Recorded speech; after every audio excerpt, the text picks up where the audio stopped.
And if you want to see something cool in the sky tonight, there will be what's known as a blood moon, a lunar eclipse. That's when the moon passes through the Earth's shadow. That's coming up at around 11:30 tonight if the skies are clear enough. Are we alone in the universe? The question is back in the spotlight as government officials speak out in a new documentary. I have seen with my own eyes non-human craft and non-human beings. An explosive documentary is setting out to prove aliens are real and the government is covering it up.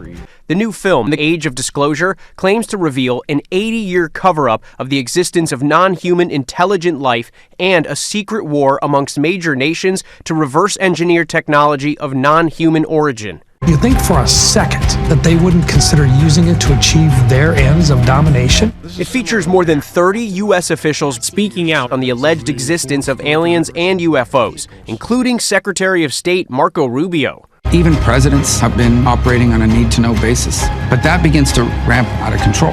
The film just premiered at the South by Southwest Film Festival. Kind of spread like wildfire amongst those who are in the inner circle on this within our government, and they started to realize this is a unique opportunity to bring the truth out. I think it gave them an opportunity to tell their side of the story, and they had absolutely nothing to gain but public humiliation. I mean, myself, I've lost contributors.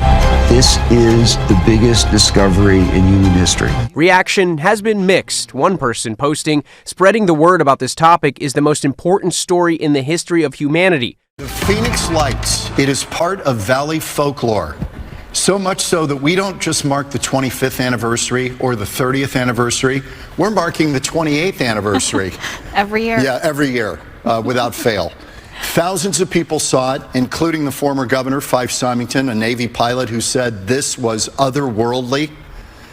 Thousands of people reported the mysterious lights. There were really two events back on March 13th, 1997, and one of them formed that V shape over the night sky here in Arizona, prompting our newsroom to get deluged. If you saw this in the skies over South Florida, would you call me and say, "Hey, Rob, get a news camera over here. There's something weird going on"? Well, these formations appeared last night in the sky over downtown Phoenix, as you see there. The same light formation appeared over parts of Arizona 10 years ago. Now, a movie was made on the formation of the lights, which was released a couple of weeks ago on DVD. But the Federal Aviation Administration says there's a simple answer to the mystery. They're military flares.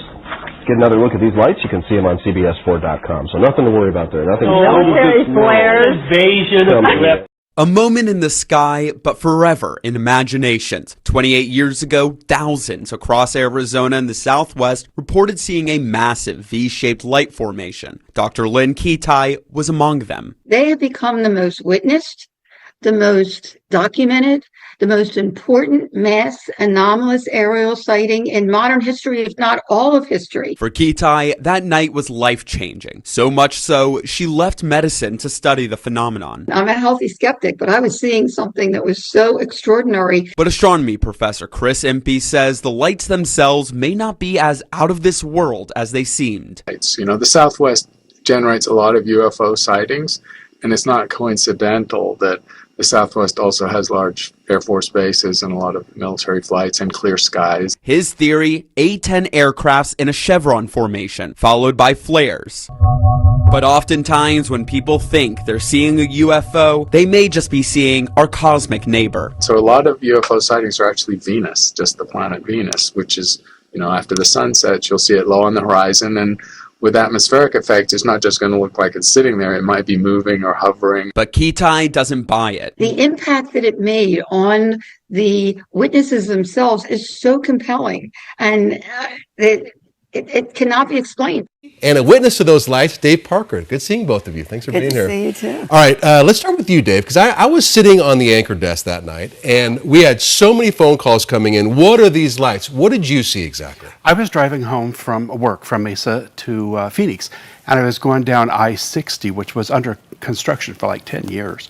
And there was a hill of construction debris that actually I drove up over, and I saw the craft coming towards me. It was very low in the sky. I was parallel to a freeway streetlight. So that's how elevated I was. But I had the brightness of the streetlight plus the brights of my truck on.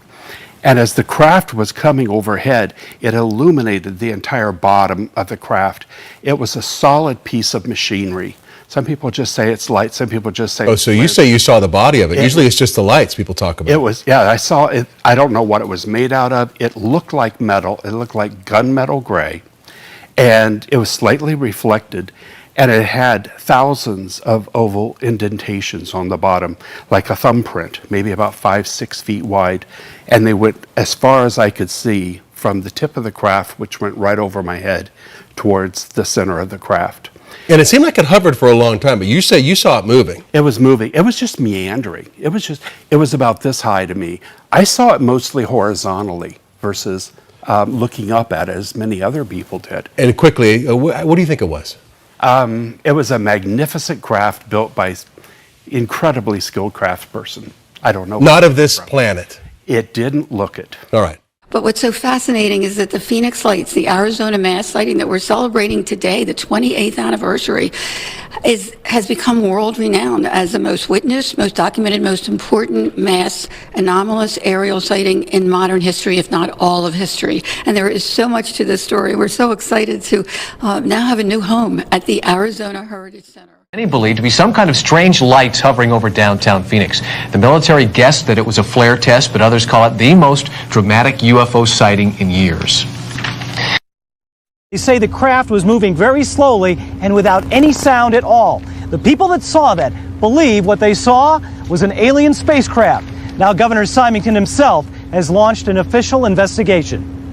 It is 8:15, the night of March 13th, 1997, and suddenly, over the skies of Polden, Arizona, what is described as a giant, brightly lit boomerang soars through the air, slowly and silently.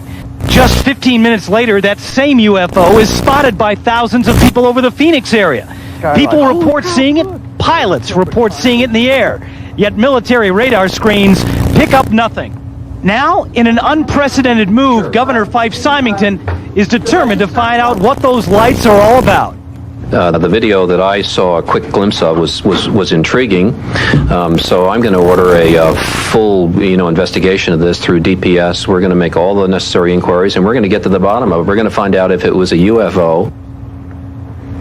That's right. Now, the governor is holding a press conference at this very moment. In fact, at the state capitol, reportedly, he says that the DPS has already turned up startling new information about this case. We'll have that for you later on in the evening. All right. Thank you, Bill Spencer, reporting live. Now, this is not the first time a public official has asked for an investigation into the lights. Phoenix City Council member Francis Emma Barwood asked the mayor to launch an investigation, but that never happened. You're watching KNXV TV Phoenix. News 15 at 10 starts now. A member of the Air National Guard says they were flares dropped during a training mission, but as News 15's Nina Jimenez explains now live from Squaw Peak, some UFO experts say the new theory can't explain all of the sightings, right, Nina? Paul, it certainly does not. Now, the Air National Guard out of Maryland is saying that this is only a possibility, perhaps a possibility of what some of those lights people saw were. Now, those who are researching the lights phenomenon, who are researching UFOs, say what took place here was far different than what the Air National Guard says took place. This happened over a period of hours, and it took place all over the state. Okay, just count to 10 for Bobby. 1, 2, 3, 4.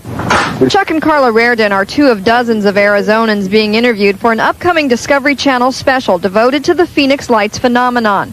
The couple shot video from their backyard the night of March 13th. We had no idea what it was. We were just real curious. Yeah, I mean, it was huge across, and they were bright lights suspended in the air. But the Air National Guard out of Maryland is just now reporting they dropped flares southwest of Phoenix on that night, though the Reardons don't believe that's what they saw. Video doesn't do it justice. It was huge from our vantage point, at least across. And if you want to learn more about the Phoenix Lights, the documentary is airing on Sunday at the AZ Heritage Center, Nick and Amelia. It's cool. It's interesting. I've talked to Dr. Keatai a number of times before. Certainly gives you a lot to think about, and to think that all of it, really, ground zero was Arizona 28 years ago. I know. So weird. Bummer, though, about tonight. I feel like there's going to be a lot of clouds in the sky, but we'll see. Maybe it'll clear out a little bit by then.